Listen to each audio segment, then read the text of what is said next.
Në ndajnë vetëm pak ditë nga Eurosong dhe do doja të ndaja disa mendime në lidhje me këngën Zjerm dhe Shkodra elektronike. Së pari, jam tepër e inkurajuar nga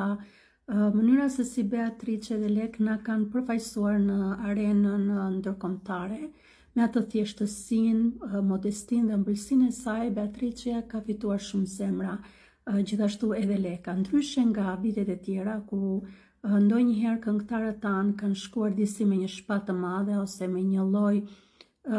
shprehje të inferioritetit, do thosha unë, që duket në një zhurmë më të madhe, duke u përpjekur të tërheqësh vëmendjet e vetja jote, por ambiente të tilla të kombeve të ndryshme, nëse ne shkojmë në këtë mënyrë pra me mendjen e madhe, në vend që të ndërtojmë mura edhe të fitojmë simpatinë dhe mbështetjen, bëjmë të kundërtën, sepse çdo komb ka kulturën e vet, ka gjërat e mira të veta, dhe ashtu si ne shqiptarët nuk e durojmë dot kur na vjen dikush për të na shitur mend, të na hiqet sikur është më i mirë se ne, po ashtu edhe popujt evropian nuk e durojnë këtë lloj arrogancë, kështu që në këtë aspekt Beatrice dhe Lek na kanë përfaqësuar në mënyrë fantastike, më kanë pëlqyer tepër shumë, sidomos Beatrice, me ato zemrën e saj modeste, duke qenë shumë e thjeshtë, shumë e dashur, shumë e afrueshme, ka fituar shumë zemra dhe besoj që ashtu si unë edhe ju e keni vënë re që kënga Zjerm është bërë virale, shumë e kanë kënduar, edhe ka qenë një nga gjërat më të bukura që të dëgjojmë të huaj duke kënduar këngën e Beatrices dhe të Lekës, pra këngën Zjerm në Shqip, që nga Amerika, në Australi, në Azi, në Europë, në Afrikë, kjo më ka bërë të ndihem shumë mirë si shqiptar. Janë disa gjëra të tjera në lidhje me këtë këngë në fakt që do doja t'i përmendja. Stili unik i Beatrices edhe i Lekës kanë zgjedhur një këngë që është tepër unike, nuk kanë ndjekur trendet e zakonshme, pra një këngë që është për konsumerizëm, por kanë shprehur atë botën e tyre të brendshme dhe stilin e tyre unik, si në veshje, si në tekst që është tepër i thellë, edhe më vjen keq për ata që ankohen që nuk marrin vesh asnjë fjalë, shumë kollaj ju mund ta gjeni tekstin e këngës edhe ta lexoni, kështu që mos u ankoni më që gjëja nuk e merrni vesh. Jo vetëm e merrni vesh, por është një këngë me një tekst shumë të thellë, pra nuk është një rau xhau, do thosha unë, edhe një gjë përtej, nuk është një balad çaramane që jemi mësuar ai më la, ti më le, e gjëra të tilla që u ka ikur koha, por është një tekst tepër i bukur. Gjithashtu, siç e përmenda, më pëlqen shumë stili unik, ajo ka shpjeguar pse ka zgjedhur stilin e të kërcyerit Vogue, ka shpjeguar dhe në intervista në televizionin shqiptar, por kjo ka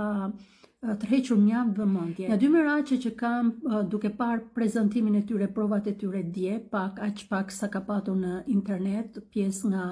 xhirimet e djeshme, është se skenografia më duk pak e dobët me ato kubat, edhe në festivalin shqiptar, duke qenë se ka një orkestër dhe orkestra mbush pjesën më të madhe të skenës, ka një harmoni pak më ndryshe dhe këngëtarët tanë nuk duken të zhveshur. Mbase ky është një problem që Shqipëria gjithmonë çalon në skenografi kur shkon në Eurosong, për shkak se